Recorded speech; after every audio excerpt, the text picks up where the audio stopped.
اچھا، اصل ہمارا موضوع کیا ہے؟ موضوع ہمارا اصلی یہ ہے کہ جماعت مخالفین کا عقیدہ آپ لوگوں کی خدمت میں بتایا جائے کہ جماعت مخالفین کے ہاں والدین رسول صلی اللہ علیہ وآلہ وسلم کیا کیا مقام و منزلت ہے. مقام و منزلت یہی ہے کہ وہ نستجیر باللہ جہنم میں نستجیر باللہ. دیکھیں محترم ناظرین، اس سے پہلے کہ میں بیان کروں کہ ان کے عقائد کیا ہیں، ایک بات جو فریقین کے درمیان مجمع علیہ ہے، متفق علیہ ہے، دونوں فریقوں کا اس پہ اعتقاد ہے کہ جو رسول صلی اللہ علیہ وسلم کو شتم کرے وہ کافر ہوتا ہے، مرتد ہوتا ہے. صحیح ہے. اور جو رسول صلی اللہ علیہ وسلم کا عیب بیان کرے، چاہے ان کے بدن مبارک میں ان سے کوئی عیب نسبت دے دے، یا ان کی کوئی خصلت میں، یا ان کی کوئی فعل میں، یا ان کے کوئی قول میں یا ان کی نسب میں، یہ رسول صلی اللہ علیہ وسلم کا شاتم ہے، رسول صلی اللہ علیہ وسلم کا ساب ہے، اور اس پہ وہی احکام جاری ہوں گے جو شاتم پہ جاری ہوتے ہیں. یاد رکھو یہ تو بات یہ ہے، کیونکہ یہ مسئلہ اجماعی ہے، خود ان کے اعلام نے اقرار کیا، تو ان کے نسب پہ کفر کی نسبت دینا، کفر سے بڑھ کر تو کوئی ظلم ہے نہیں، کوئی عیب ہے نہیں. یہ خود شتم نبی صلی اللہ علیہ وسلم، گستاخی رسول صلی اللہ علیہ وسلم ہے. ان کے اعلام سب دین سے نکل جاتے ہیں، ان کے اور جو بھی ان کے عوام میں سے بھی اسی عقیدے پہ جائے وہ بھی دین سے نکل جاتا ہے. سن رہے نا؟ اس بات کو دیکھو، اس بات یہ بڑا نقطہ اہم ہے. میں پہلے اس سے پہلے کہ ان کا عقیدہ ثابت کروں، یہ اس بات پہ کہ رسول صلی اللہ علیہ وسلم سے عیب ان کی نسب میں ملحق کرنا یہ گستاخی اور شتم ہے، اور گستاخ اور شاتم کا جو ہے حکم کیا ہے وہ آپ جانتے ہیں. یہ کتاب بخاری، چاپ دار احیاء التراث العربی 2001 میں چھپی ہے. ملاحظہ کریں، یہاں پہ ایک حدیث ہے بخاری کے کتاب بدء الخلق میں کہ قال ابو ہریرہ سے، حدیث نمبر 3193، قال نبی صلی اللہ علیہ وسلم یقول اللہ شتمنی ابن آدم. مجھے انسان، نبی صلی اللہ علیہ وسلم سے انہوں نے حدیث روایت کی ہے کہ نبی نے فرمایا اللہ کہتا ہے کہ بنی آدم مجھے گالی دیتا ہے. گالی دیتا ہے. کس بنی آدم کو دیکھا ہے کہ اللہ کو گالی دیتا ہے؟ کیسے گالی دیا؟ اور گالی اس کے لیے جائز نہیں ہے کہ مجھے گالی دے دے.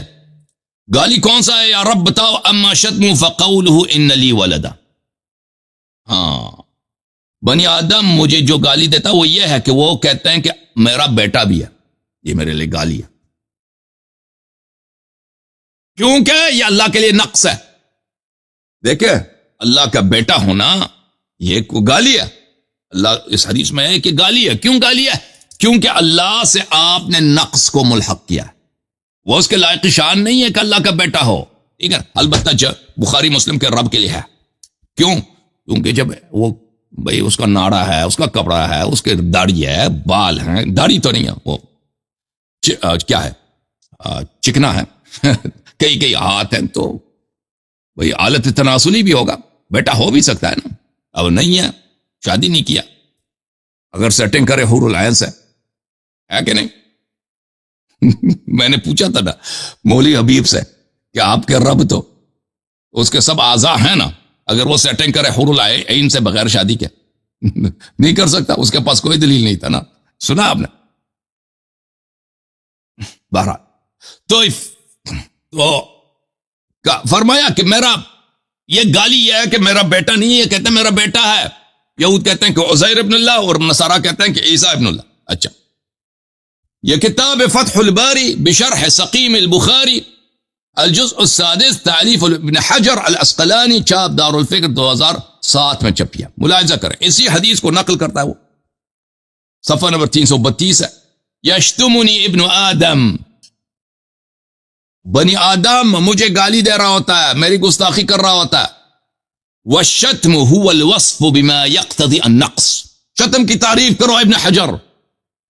شتم، گستاخی، گالی، شتم اصل بولتے ہیں گالی کو، فحاشی کو.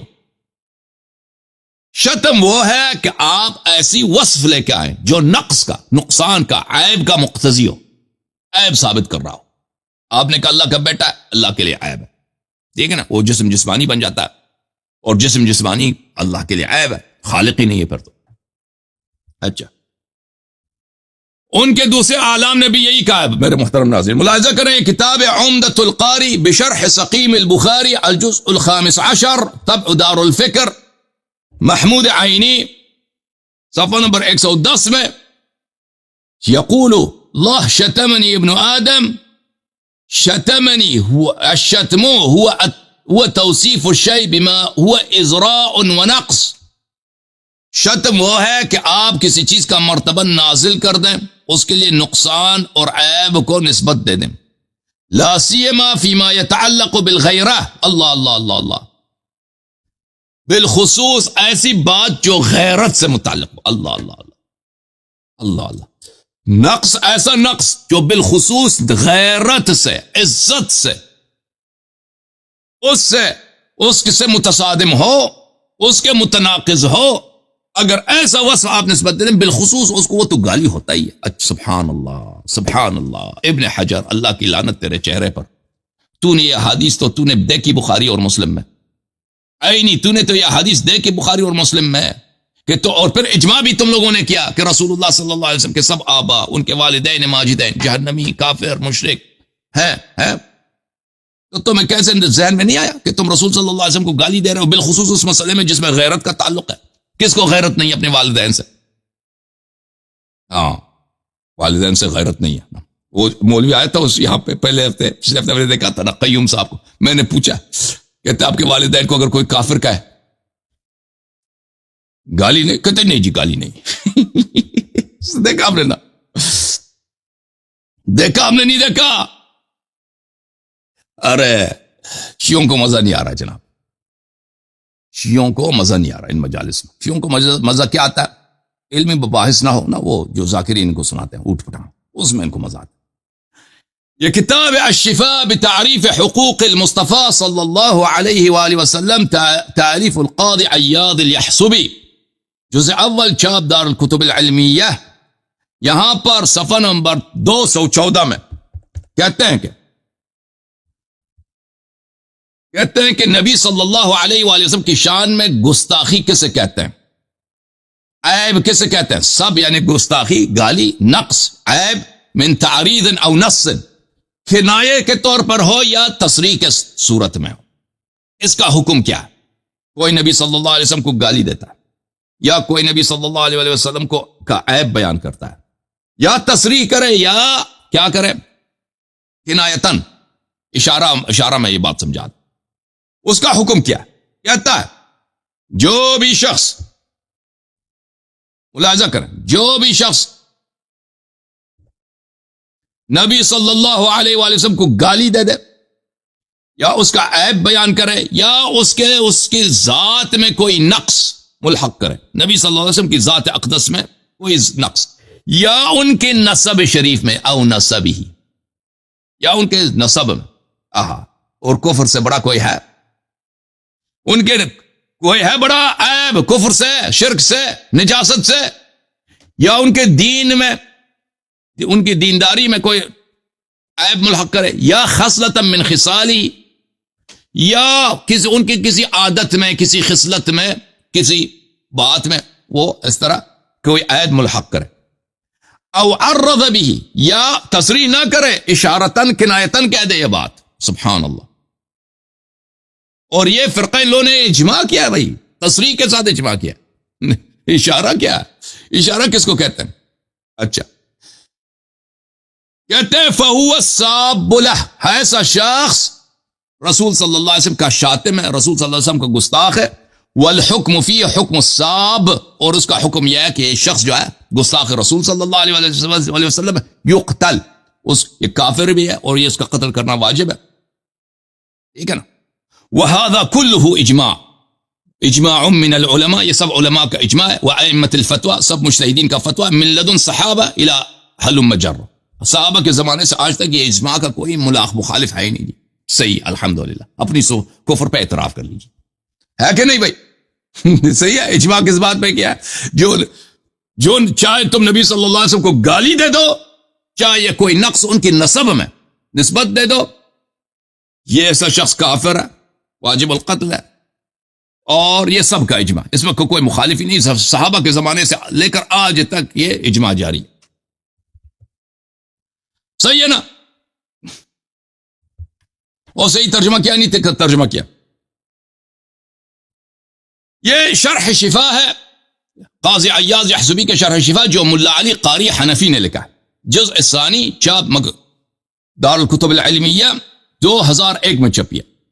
اس میں اسی کلمات کو جب وہ شرح کرتے ہیں، میں نے کلمہ دکھایا تھا آپ کو، کیا الحق به نقصا فی ذات فی نفسه او نسبه، نسبی بفتحتین، کہتے ہیں صحیح طرح سے پڑھو، 2 فتحوں کے ساتھ، کوئی اور لفظ نہیں. نسب سے مراد نسب ہی ہے. نسب سے کیا مراد ہے؟ نسب ہی مراد ہے، یعنی ان کے آبا اور امہات، جن آبا و امہات جن نسل سے وہ دنیا میں آئے. صحیح طرح سے پڑھنا، ٹھیک ہے نا؟ تو میں نے صحیح پڑھا ہے، ملا علی قاری صاحب، میں نے صحیح پڑھا، غلط نہیں پڑھا.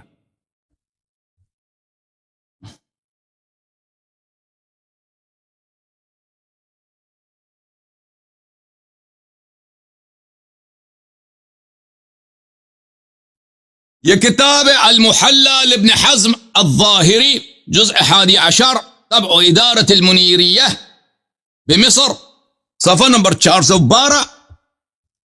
کہتے ہیں کہ ان من سب رسول اللہ صلی اللہ علیہ وآلہ او نبیا من الانبیاء او ملکا من الملائکہ فهو بذلك القول كافر سواء اعتقده بقلبه او اعتقد الايمان بقلبه.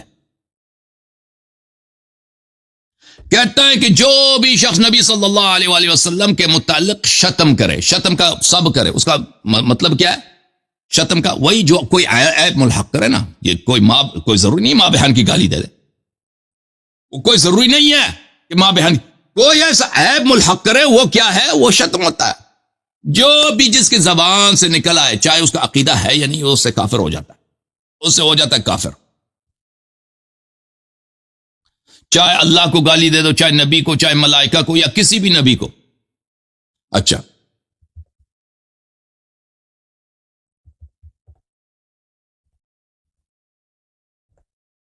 یہ کتاب اکفار الملحدین فی ضروریات الدین، تعلیف العلامہ المحدث الکبیر الشیخ محمد انور شاہ الکشمیری الہندی، طبع المجلس العلمی، کتاب چھپی ہے سنہ 2004 میں، کراچی پاکستان میں چھپی ہے. یہ صفحہ نمبر 54 ہے.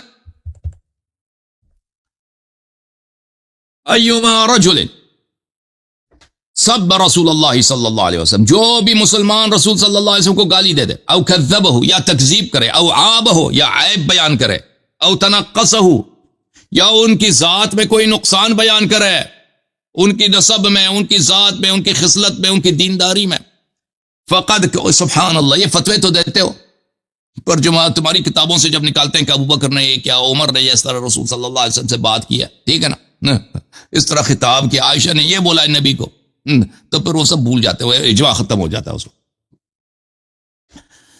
فقد کفر باللہ تعالی، ایسا شخص کافر ہے. وبانت منہ امرأتہ، اس کی بیوی بھی اس سے الگ ہے. اجمع المسلمون علی ان شاتمہ صلی اللہ علیہ وسلم کافر، مسلمانوں کا اجماع کہ جو نبی صلی اللہ علیہ وسلم کو شتم کرے وہ کافر ہے. شتم سے مراد کیا ہے؟ شتم میں نے بتا دیا نبی بخاری سے، حافظ ابن حجر کا جو تعریف ہے، کہ جو عیب نسبت دے دے نبی صلی اللہ علیہ وسلم سے، ٹھیک ہے نا. ومن شک فی عذابہ وکفرہ کفر، اور جو ایسے شخص کے عذاب اور کافر ہونے میں بھی شک کرے وہ بھی کافر ہے.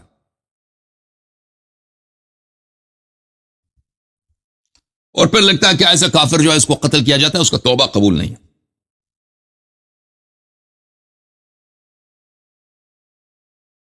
اچھا، تو یہ مطالب کافی واضح ہیں، اس سے زیادہ ہم دکھانا چاہیں دکھا سکتے ہیں، لیکن یہ میرے خیال میں اتنا کافی ہے کہ ان کا اجماع شاتم رسول صلی اللہ علیہ وسلم کے متعلق اور شاتم سے کیا مراد ہے یہ کافی واضح ہو چکا ہے.